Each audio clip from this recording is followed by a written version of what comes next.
Welcome to Motorcycle Madhouse Morning Mayhem. It is November 12th of 2020. Got a bunch of news for you going on today. First off, though, we want to send our thoughts and prayers out to Dominic. As you know, Dominic is a longtime listener, and he has been with us a very long time, since almost the beginning of it. And we found out yesterday, I got a text from him, that he was involved in a motorcycle accident, motorcycle versus deer. He is doing all right. He is in the hospital right now with some busted up bones and road rash and all that good stuff. He wanted me to send out his thanks to Father Dennis. My fault. Brain fart. Father Dennis, and he's actually a member of the Warlocks Motorcycle Club. He was up there with them all night long, and also to all the first responders that came and helped him out.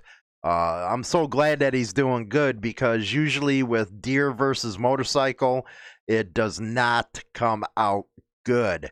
Not come out good. I know where I live in northern Illinois, we're in the country and stuff, and there's some roads at nighttime I won't even go on, because, you know, you got all kinds of little critters and you got deers jumping out at you, especially when it comes to when the corn's cut down and stuff. So be careful out there. It's that time of year. Again, our thoughts and prayers are for Dominic. I want to send a hey, Heidi ho to all our Throttle Club members. Great stuff going on with that, and I really appreciate the support. Becoming a part of the Throttle Club helps us out during these times of uncertainty with a lot of platforms. Yesterday, one of the videos that I did over on Hollywood and Chinatown with, it was about racism in America, the Great Divide. Well, they jerked that one down right away. You can see that one over on BitChute. If you do not know our BitChute channel, look in the description box, because I'll be putting it right there for you to see it. We're also on Parler. Our Twitter feed we are using for the day's news going on over at HarleyLiberty.com. The stuff I didn't cover over here be over there. Plus, if you want to check out HarleyLiberty.com, man, we're also airing this over there as well. It's just getting a sad state of affairs these times when you can't even speak anymore. Most of these platforms that we knew are now gone. They went woke, man. They went woke. You can't say nothing that is controversial in their eyes without them hitting you. Today, we got news up north in Canada and around the world, as well as Australia and the United States. There was a motorcycle accident out in Detroit. We'll talk about that one. Just a lot of stuff. And we're going to really center on this one video that I'm going to be showing you. American bikers, you need to watch out, man, because now they're actively running campaigns in Canada against clubs who sell support merchandise. They are using footage of somebody that bought a support wear getting punched by, the opposite team, as you would say. And they're saying that's why it's dangerous to wear support gear from motorcycle clubs, or better as what they call them, motorcycle gangs. They are actively stepping up, not only in Canada, but also Australia and now the United States. You would figure that in the United States, Leo would look on bikers a lot different now, since a lot of them were out there supporting the cops with the Blue Lives rally. Nothing ever changes, man, and people don't understand that. Now, I know there's a lot of, diverse thinking in the lifestyle now, but one thing that always stays certain is you don't know how bad it gets until it happens to you. Nobody understands that. But on the other hand, you know, both sides of the story here, yeah, they're targeting clubs, but what are clubs doing that provoke them? And the one example is going after supporters or people that buy support gear. And that's one thing I talked about in the last episode was clubs are selling freaking support wear online and everywhere else. It's like mini Walmarts with them now. They don't know who's buying them. And next thing you know, this could have been an example in this video of somebody being nonchalant, not knowing what the hell's going on, walking into somebody else's territory, and then they get a beat down. Not only does it bring the cops, then it brings, you know, resentment to motorcycle clubs. Because here's just an independent, or it might not even be a biker. They might not even ride. They just probably thought the shirt was cool. And they get beat up, and it don't look good on clubs. Do clubs realize that everybody's selling it on the internet now, and they might not have any ties to the actual club? You know, that's one thing that's disconcerting about how everything's going down out on the streets, is everything's just so screwed up, and it's, you know, partly freaking the club's fault, man. You know, I'll be the first one to say that I will back MCs in a heartbeat as far as the rights and stuff, but when something goes down, and I know it's only, you know, certain individuals of a club, it ain't a whole club trying to do it. Most of a club, like I always say, is hardworking men. They go to work, provide for their families and stuff. But you have to start freaking saying, hey, you know, I know the brotherhood part, but you have to, when you see something wrong, you got to take care of it, man. You know, because if not, these people call the cops. You know, that's just like that. There was an RC question that I posted over on HarleyLiberty.com about how some motorcycle clubs are giving bikers a black eye. And I gave an example how an RC club went into a bar. Now, I guess that, and I don't know if I talked about it on the show, but anyway, I'll talk about it again. They went into a bar. There was a support club of a major dominant there. They were telling them take off their patch, and I guess it was a single-piece patch, had nothing to do with anything. It was nonchalant. And yeah, you're going to have people come back, well, the color's this and color's that.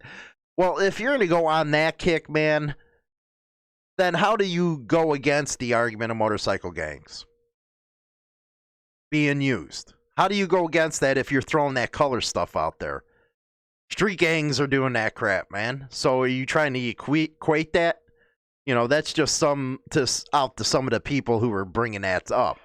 Single patch, nonchalant. Next thing you know, Dominic comes in. There's words. Cops are called.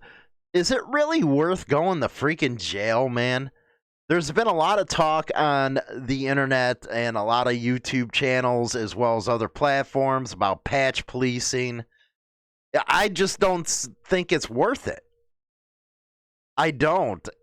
Having a patch is one thing. Yeah, I get it. It's that gray area.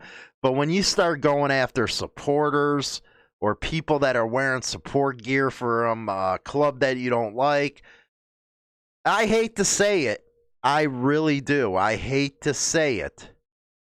But you are acting like a freaking gang at that point. It's either or, man. You want people to support you or you don't, or you want to use that thinking that, hey, we don't care what you think. Well, again, until, you know, you need our help, then you want to know what we think. But for somebody to a club to allow one of its members to hit somebody just because they're wearing the other team's support gear, I believe that's out of line, and that's what brings the cops' attention to you. Sometimes clubs are their worst enemy. And I'm talking from the other side of the angle here. Now, I know motorcycle clubs are going to have their angle, well, they should have known better, blah, blah, blah. But at the same time, everybody's selling freaking support shirts all over the freaking internet. And now civilians are being caught in between all this stuff. I get it. There's beefs all over the place and decades long beefs. But you're bringing people in there that have no idea and have no part of any of that stuff. All you're doing is making enemies, if you ask me. But that's on you guys. You deal with it the way you're going to deal with it. Anyway, let's go over to the biker news right away, and then we'll come back with our final thoughts. Okay, here we go. Montreal Gazette. And we're actually going to do some history here because maybe a lot of people they weren't even born at this time. And it's talking about a 1985 incident. Former Hells Angels bunker in Sherbrooke could become part of a park. Sherbrooke has frozen the zoning of the land where 5 biker gang members were executed in 1985 by a rival chapter. The city of Sherbrooke is using its regulatory power to freeze the zoning on land occupied by a former Hells Angels bunker to have the option of including it in a park already in the sector. A notice to that effect was adopted by Sherbrooke City Council, and zoning changes are expected to follow. The news was confirmed by City Councilor Evelyn Boudin, who thinks the wooded sector around the bunker has the potential to be transformed into a public space. Any developer who tries to buy the land would have to deal with the possibility of an eventual zoning change. Until now, zoning regulations allowed for residential construction at the site. The bunker was seized by police during Operation Shark in April of 2009, an act that was confirmed last April by the Supreme Court of Canada. The bunker, located in the borough of Luxonville, is the last of those operated by the Hells Angels in Quebec not to have been demolished. The building was the site in the 1985 execution of 5 Hells Angels members from a rival chapter.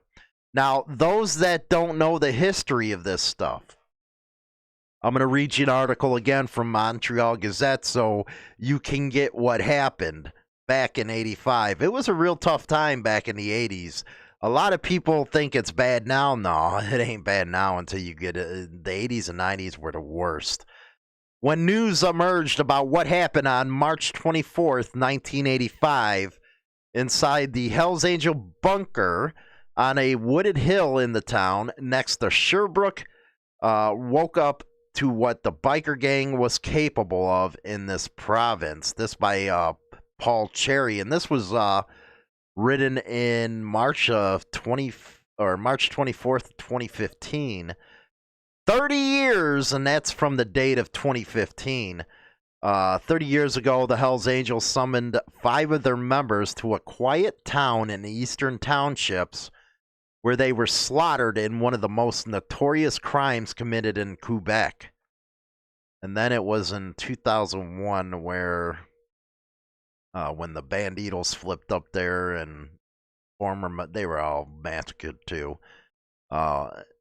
When news emerged about what happened on March 24th, 85 inside the Hells Angel bunker on a wooded hill in the town next to Sherbrooke, woke up to what the biker gang was capable of as the bikers involved in the slayings were rounded up in the months that followed. It would have been easy to assume the gang was finished in the province. Only 5 ended up with life sentences for first-degree murder. About a dozen others who helped dispose of the bodies or get rid of evidence received lighter sentences. 5 members of the gang's now defunct Lavelle chapter, Guy, Lewis, or Chop, I'll just give the nicknames, it's easier, Brutus, Iglesias, Willie, were gunned down inside the bunker. At least 2 other members of the Lavelle chapter were supposed to be killed that day as well, but they failed to show up for the meeting. A 6-man linked to the Lavelle chapter, prospect Claudie Roy, was killed 2 weeks later by a Hells Angel. According to the testimony later heard during a coroner's inquest, 41 members of the gang's Montreal, Sherbrooke, and Halifax chapters were present in Lexingville when the men were slaughtered. I know it was 1985, but people hearing it now in modern times, they'll look back and say, damn, man, well, that is some gangster stuff, man. Let's not, sugarcoat that. The bodies were dumped in a river wrapped in sleeping bags and weighed down by cinder blocks and weights. The slaughter came to be known as the Lexingville Purge, and instead of signaling the beginning of the end of the gang's presence, it became stronger in the years that followed. A reporter said it was easy for the public to assume, and as arrests were being made, the gang's history in Quebec would be short. The gang's first chapter in Canada, Montreal, was chartered in 1977, and its members set up a bunker in Throttle. Instead of being its downfall, the purge helped set the template for what was to come and helped turn the gang into one of the most powerful criminal organizations in Quebec. He also covered other cases where the police rounded up large numbers of Hells Angels, notably in Operation Springtime 2001 and 2009. Quote, and this is in 1985, at that moment, the Hells Angels were doing a cleanup to become a real criminal organization. Before that, they were disorganized and unruly. They were like a street gang.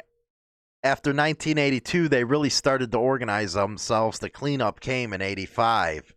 By 85, the Hells Angels had become partners with other criminal organizations, including the West End Gang and the Mafia. Those groups were more businesslike and expected the same from their associates. As the stakes got higher and the Hells Angels became involved in multi-million-dollar drug deals, there was little room for sloppiness.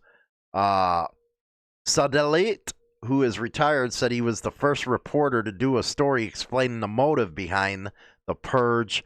It involved a hell's complicated debt the Hells Angels Montreal and Laval chapters owed to the West End gang leader Frank Peter Ryan, but it has also involved the Montreal's chapter growing resentment over how some members of the Laval chapter were constantly partying, consuming cocaine they were supposed to sell, and how they didn't fit in to the plans the gang had for the future. That's gangster stuff right there. The Laval guys weren't following the steps the others were taking. They fit the traditional image of bikers. They were always partying, always high on cocaine. It was going against the new philosophy of the Hells Angels. This is an updated picture of the Laval chapter. If you're over on, the radio platforms, come on over to YouTube and Facebook. You can see it. 5 of its members killed. Again, this is as of 2015, 30 years ago, was the purge, but there's some of the guys, 5 of them, it looks like, were killed in this. The 5 who ended up with life sentences for the 6 murders have all since been granted parole, but they each took their own paths to get there.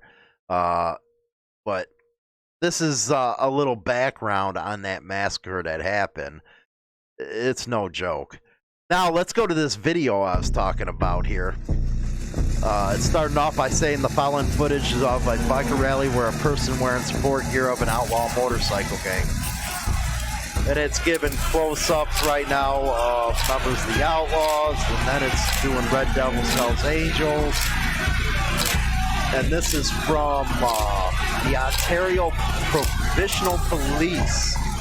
And now it's got it centered. When you purchase support gear of outlaw motorcycle gangs, you put yourself at risk. And it's showing, a supporter getting hit. And it ends up with saying know who to support. So they're out there, and I'm guessing that my Canadian listeners can tell us, how bad it is with the propaganda police are putting out against clubs. And do you think they deserve it? Now, as an American, I cannot. All I can do is go off of what's being said. in the news, and sometimes you can't even trust the news. So I'll depend on you to say just how bad it is up there. And if you can take a middle of the road approach and gives the pros and the cons, or why do you think that Leo's doing that when they have the evidence showing what happens? There's three sides of the story. I know that, but give me yours.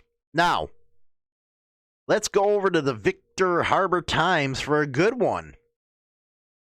More than $15,000 has been raised by the Mud and Tars Motorcycle Club for cancer. That is freaking awesome, man. There are sporting clubs that work hard to just survive, raising funds for the costs that are associated with running their respective organizations. But then there are clubs such as the Mud and Tars Motorcycle Club that continue to not just raise funds for its members, racetracks, and facilities, but to also give money to a foundation that does so much for the community. The Mud and Tars Motorcycle Club held its annual poker run on Saturday, November 7th, and with more than 80 taken part, it raised in excess of $15,000. That's no freaking chump change right there. 80 motorcyclists traveled the length and breadth of Florio to raise money for a worthy local cause. At the end of the journey, a special presentation was made by the Mud and Tars Motorcycle Club president Wade Sweet to the Cancer Support Foundation at the Royal Family Hotel in Port Elliot of a mock check for $14,500, with more funds to roll in from the sponsorship and T-shirts. The number is certain to grow beyond 15,000. That's why I really love the Toys for Tots season, because I always say it. I love seeing how bikers are giving back to the community and getting at least some recognition. It always gets blunted by Leo, where they say they use that as a front and all that type of stuff. But we all know the way it is, man. Quote, we had more than 100 sponsors. That's no joke right there either, which was a record for our annual poker run event. We would thank all those sponsors, in particular Kennett Builders, who are our gold sponsor. We received a great response from sponsors and our members for the poker run, and we all had a great time doing it. Great stuff, guys, man. That's some awesome stuff. The Mud and Tars Motorcycle Club, $15,000 for Cancer Foundation. Now, yes, the government's involved. We've covered this one a million times. WBTW. A hearing is now set to revoke Myrtle Beach area biker bar's alcohol license for concerts during the pandemic order. If you guys are in Myrtle Beach, make sure you get to this hearing.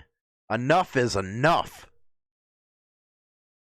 Right now in Illinois, everybody's freaking starving because, we got the most cases going on again, and you can guarantee that they're going to stop everything.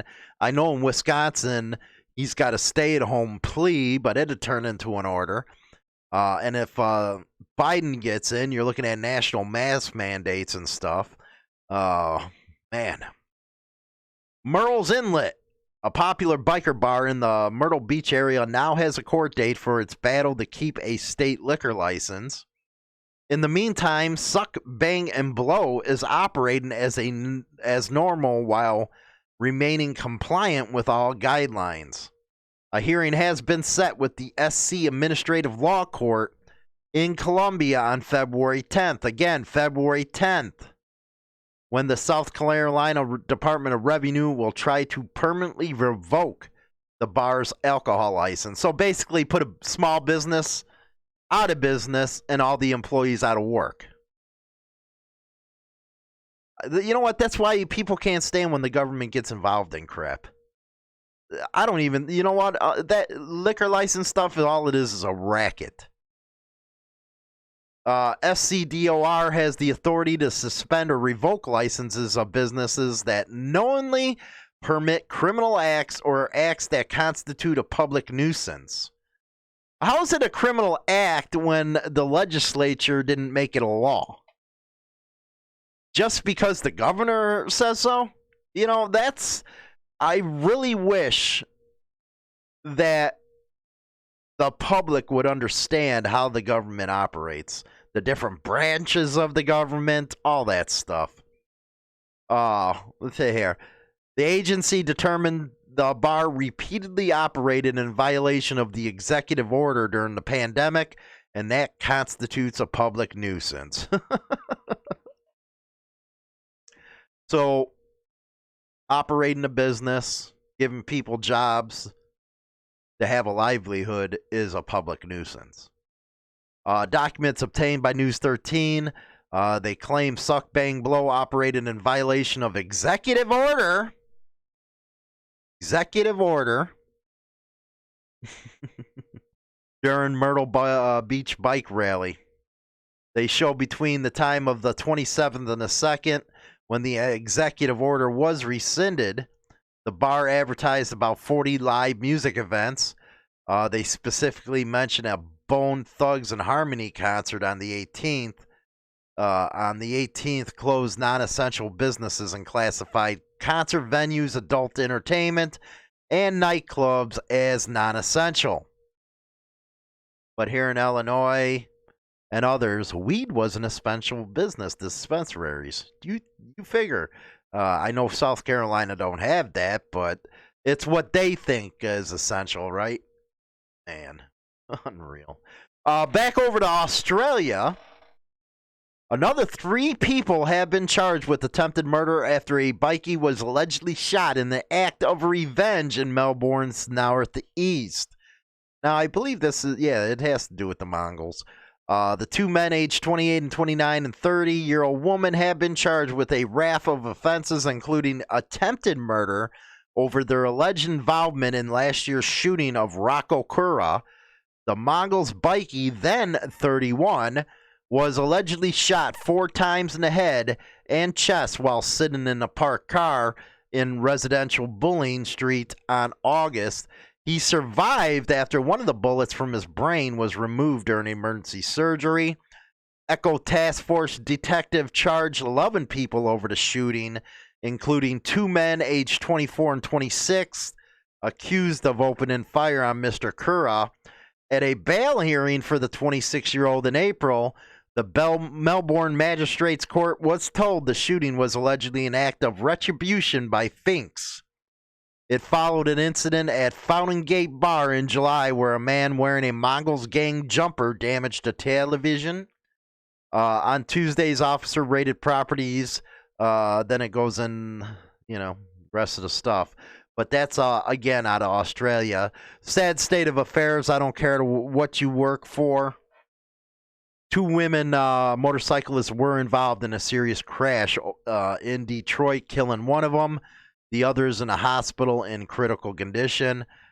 Detroit police say 2 women ages 53 and 46 were in separate motorcycles.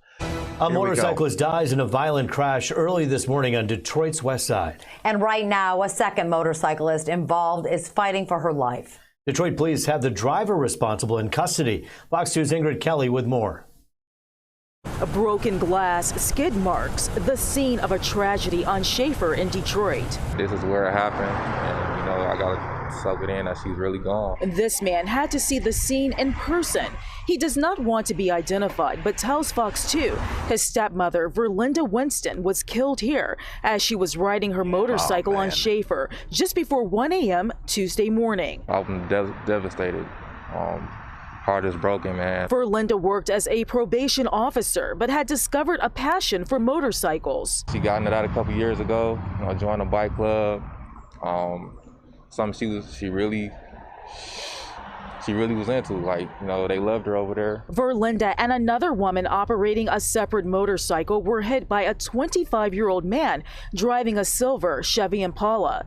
53-year-old Verlinda killed. The other motorcyclist, a 46-year-old woman, rushed to a nearby hospital for treatment. So as they pulling out, the Impala is speeding down the street, crashes right into them. Police are still investigating, but tell Fox 2 that the driver approached a line of motorcyclists that included the two women, but the driver told investigators that when he applied his brakes, he had brake failure, a claim police continue to investigate. The suspect was taken into custody, and investigators are calling on all witnesses to speak up and call police. As Verlinda's stepson tries to process this tragedy, he finds comfort in realizing how she impacted his life. She took me in and did everything for me to make sure, I had a good future. She made sure I went to college. I'm a college graduate. Me and my stepbrother and her son. And as police continue searching for answers, this man will continue to honor his stepmother. I'm continue to make all the right decisions, make me proud. In Detroit. There you go. Sad state of affairs right there, man, with an accident like that. All accidents are terrible on a motorcycle. Hopefully the other one involved in this makes it through. Corey Grass, wall of shame. Here we go. LAPD officer arrested for allegedly stealing a vehicle from a used car dealership. Here. Him of stealing a pickup truck from a dealership. KCAL 9 Orange County reporter Michelle Geely live in Orange with video of the officer allegedly caught in the act. Michelle. One, that's right. The truck was taken from this small lot more than a year ago, but it wasn't until recently that Orange police say they got a tip that the alleged thief was a person who wore a uniform and a badge. He's going straight for the truck, and that was the funny thing is he knew exactly where it was at. This is security video from B&J Car Company of the man they say stole a $29,000 truck off their lot in the city of Orange in 2019. Monday night, more than a year later, Orange police arrested their suspect, Los Angeles police officer Matthew Paul Calleros. Our investigation led us to believe it was a current LAPD officer. We worked and had cooperation with LAPD, who helped us out. We went there last night and arrested him and recovered the stolen truck as well. Manager Gino Gonzalez remembers helping the man who wore a Dodger cap in a county that for the most part roots for the Angels. And I told him, hey, I got another fellow buddy that bleeds blue. Little did I know how blue he really was. Officials say Calleros is a veteran officer of at least 20 years who was taken into custody at the end of his shift at the Hollenbeck Division. Court records show that he filed for bankruptcy earlier this year. The LAPD statement says the Los Angeles Police Department became aware of this investigation in late September and fully cooperated with the Orange Police Department. Officer Calleros has been assigned home and his peace officer powers suspended pending the outcome of both investigations. It's troublesome. I mean, you figure there's a lot of criminals out there, and you never would think that, an officer of the law that's hired to check our wall of shame out, would be doing stuff like that. So, yeah. Yeah, just walks in there and steals the sucker. My question is, how the hell did he get away with it a year driving a sucker around unless he revinned it? Let's go over to the Laredo. Officer Brian Vichelli will be placed on administrative assignment because of a DUI or DWI. We call them DUIs here. An officer with the Laredo Police Department is caught on the wrong side of the law. He was arrested, charged with DWI. It happened on November 7th at 5 a.m. when officers received a call regarding a person asleep at the wheel. According to the reports, the driver inside a gray Silverado appeared to be asleep. Officers arrived and determined the driver was an off-duty LPD officer. As a result, he was detained for suspension of drunk driving. Well, he wasn't driving.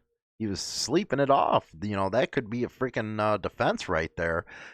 So he was booked and later remanded to the Webb County Jail. He is placed on administrative assignment pending the outcome of his case, both criminally and internally. And there's your biker news right there for today, man. Let's take a little break. Get your most unbiased and trusted biker news now at HarleyLiberty.com. Founded in 2012, Insane Throttle Biker News has been the place that all bikers come for what's happening in the scene. Go over now and bookmark HarleyLiberty.com. Right on. Okay, welcome back. Hey, don't forget to subscribe and like the video if you're over on YouTube and Facebook, and you can take us with you every morning to work, or you can listen to us at work. All you have to do is pull us up on your favorite podcast platform like Spotify and iTunes, and you listen to us. Also, if you want to join the Throttle Club, all you have to do is hit the join button over on YouTube. So, what do you guys think about some of the history up in Canada, man? It's not no joke up there, not no joke. And it's actually, it still goes on there, Australia, here in the United States, but I really would like to hear your thoughts as far as what you think about the policy of the cops actually running these campaigns. I could, you know what? It's like, damn, man, is that something that's going to be heading here to the United States after all this? And I know the police are doing it, especially out in New Jersey, man. They went all halls balls on that stuff. We've seen a lot of that happening in there, especially during that the Crime Commission's trial on, well, not trial, but hearing on the pagans, how they're growing, that whole, that whole thing. We covered it a million times. So I guess it is starting here in the United States pretty bad, but I never thought they'd actually pay and put it on the airwaves, something like that. That was like a public service announcement or something. So give us your thoughts on that, Canada. Let me know, and try to be, down the middle. Give both sides of your opinion on that. I know it's hard to do. Trust me, I do it all the time, and I get the headaches for it, man. But I think that's the best way you can present news, is to try to stay down the middle and make sure people know that the opinions you give are just your opinions. They need to research on their own the story. I can give you what's going on out there, but you got to research it. Because sometimes I'm biased. I'll admit it 100%. I've been keeping that in check, though, where I stay down the middle and don't break that path anymore. I'll give MC sides, then I'm going to give independent bikers and citizens their side of the story. And I even think, with the Leo, I've been giving their side too. If I haven't, maybe that is because I'm biased against them.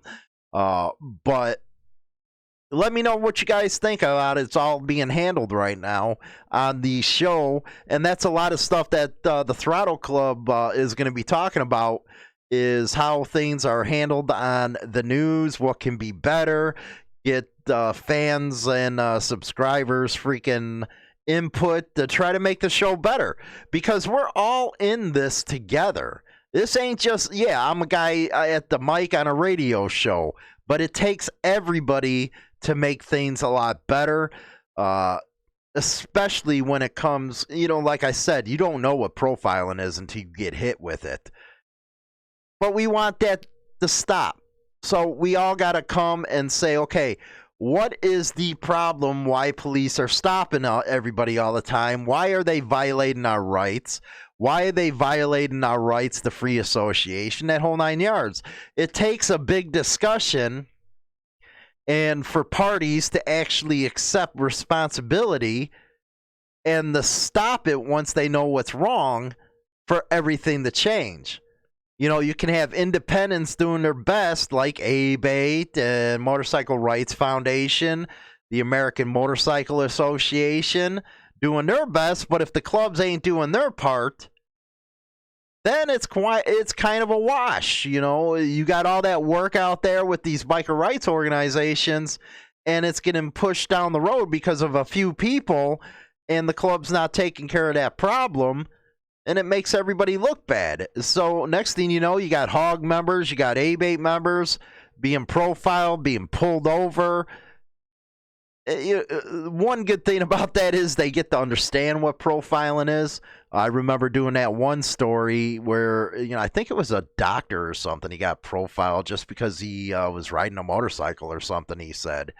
So they get to know the way it is, but it takes everybody to come together, and that's what the Throttle Club is all about, especially the Zoom conference calls that's going to be coming up. That's what it's about, man, and discussing, fun stuff as well. So don't forget to visit me over at the Hollywood and China Doll Show. You got to get over there and like, subscribe, and all that good stuff to the channel. Only bad thing was yesterday one of our videos got jerked again. You can go over to BitChute. We are on Parler as well. And you know what? It's like a breath of fresh air, not having to worry if you say something wrong, you say something right, and it's still going to get taken down. So it is what it is. Don't forget to visit HarleyLiberty.com.